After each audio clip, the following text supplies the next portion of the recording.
उसके बाद next question बोला है कि the taxi fare in a city is as follows. For the first kilometre the fare is ₹8 and for the subsequent distance it is 5 per kilometer. Taking the distance covered as x kilometer and the fare as and the fare as rupees y, write a linear equation for this information and draw this graph. तो यहाँ पे क्या बोला गया कि एक city है जहाँ पे एक पैटर्न में टैक्सी का चार्जेस लिया जाता है. फॉर एग्ज़ाम्पल यहाँ से कोई व्यक्ति यहाँ पे जा रहा है ए पॉइंट से बी पॉइंट तक. तो यहाँ पे फिर क्वेश्चन में बोला था कि डिस्टेंस कवर्ड जो होगा आपको x किलोमीटर लेना है.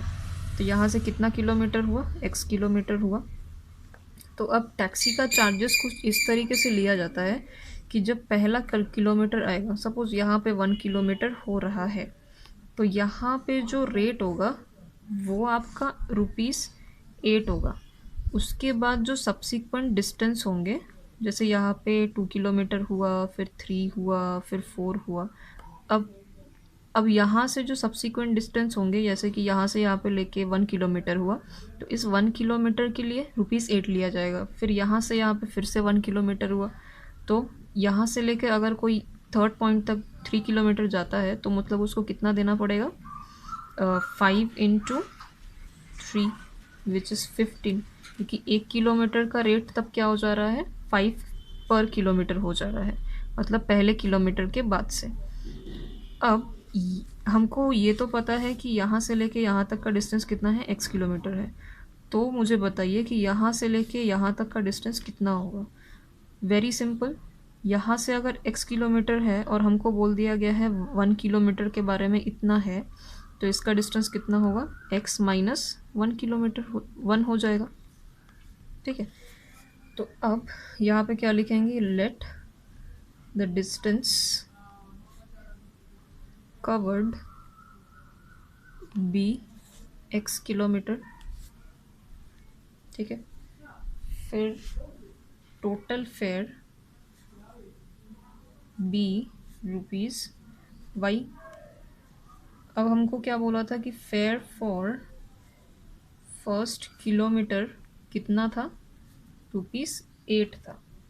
अब fair for distance covered other than first kilometre कि मतलब यहाँ से लेके यहाँ तक का तो रेट हमको पता है कि ₹8 होगा, पर फिर फर्स्ट किलोमीटर जैसे ही ख़त्म हुआ उसके बाद का रेट कितना होगा, हमको बोला था कि 5 पर किलोमीटर. तो 5 इंटू डिस्टेंस कितना है यहाँ पे, x माइनस 1. तो इतना इसका फेयर है. अब टोटल फेयर हमको कितना पे करना होगा, y. पहला किलोमीटर के लिए 8 प्लस उसके बाद के डिस्टेंस के लिए 5 इंटू x माइनस 1. तो इसको थोड़ा सॉल्व करेंगे. y इक्वल्स टू 8 प्लस यहाँ पे 5x माइनस 5. ये 5 इसके साथ मल्टीप्लाई, देन इसके साथ मल्टीप्लाई.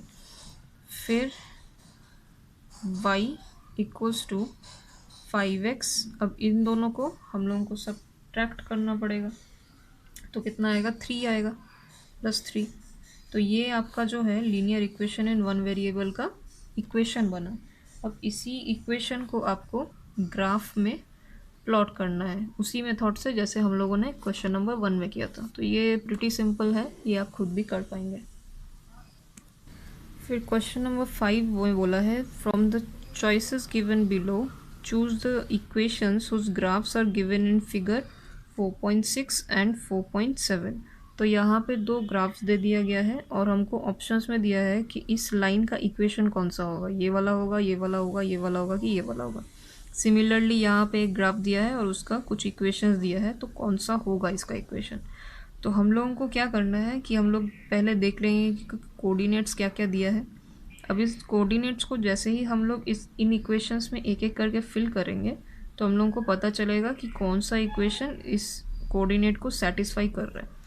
यानी कि क्वेश्चन नंबर 5 का जो ग्राफ का कोऑर्डिनेट है, पहले तो हमको दिया है एक पॉइंट -1,1 और एक दिया है 0,0 और एक दिया है -1,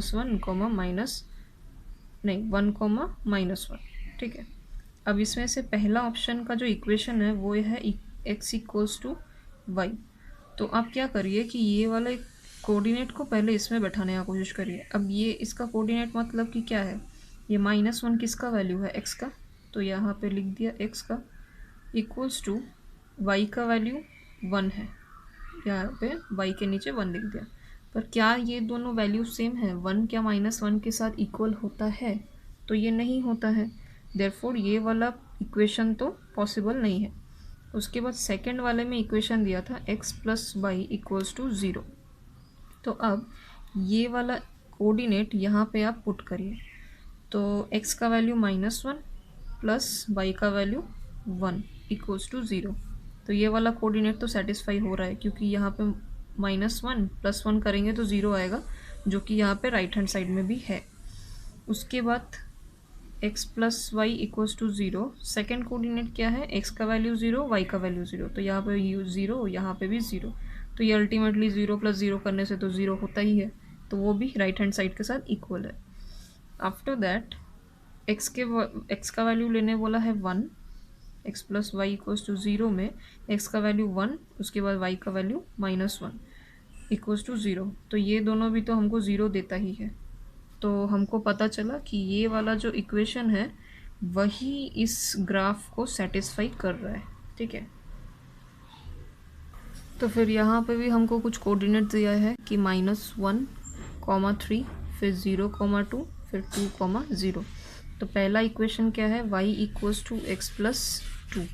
अब यहाँ पे भी सेम तरीके से हम लोग क्या करेंगे, x की जगह पे -1 बैठाएंगे, फिर y की जगह पे 3 बैठाएंगे, और यहाँ पे 2 तो था। अब इन दोनों को सब्ट्रैक्ट करिए तो कितना मिलेगा, 1 मिलेगा। क्या ये 3 के साथ इक्वल है, तो नहीं है, तो ये वाला इक्वेशन पॉसिबल नहीं है।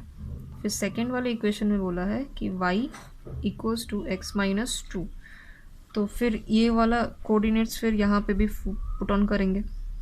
x का वैल्यू क्या है, -1, यहाँ पे -2 था, फिर y का वैल्यू क्या है, 3 है, तो 3 इक्वल्स टू -3 क्या होगा, नहीं होगा, क्योंकि माइनस माइनस तो प्लस होता है और साइन किसका लगता है, माइनस का, तो ये वाला इक्वेशन भी नहीं हो रहा है।